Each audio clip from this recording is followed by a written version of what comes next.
দক্ষিণ চট্টগ্রামের সর্ববৃহত্তম ফুটবল আসর এবিটস গোল্ড কাপ ফুটবল টুর্নামেন্টর ২৬তম আসরের প্রথম খেলা অনুষ্ঠিতই।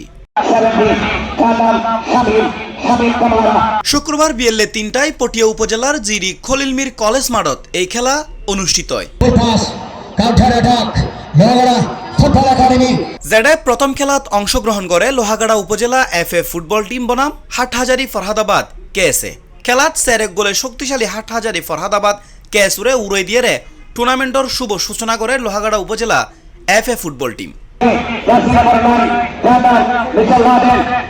এ সময় উপস্থিত আছেন টুর্নামেন্ট পরিচালনা কমিটির আহ্বায়ক এম ইদ্রিস চৌধুরী অফু সহ লোহাগাড়ার টিম ম্যানেজার ও এবিটস নেতৃবৃন্দ। এবিটস ক্লাব কর্তৃক আয়োজিত এই খেলাটি চট্টগ্রামে আলোড়ন সৃষ্টি হয়েছে।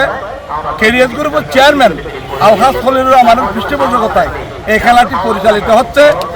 আমরা এই আলহাজ খলিলুর রহমানের অনেক ব্যস্ততা এর মাঝেও এলাকা থেকে মাদক মুক্ত করার লক্ষ্যে যুব সমাজকে শৃঙ্খলায় ফিরিয়ে আনার লক্ষ্যে এই খেলার আজকে ২৬তম এই খেলার আসর।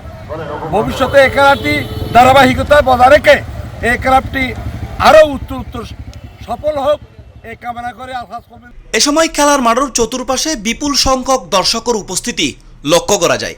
আনন্দঘন ও উৎসবমুখর পরিবেশে সম্পন্ন হয় উদ্বোধনী ম্যাচ।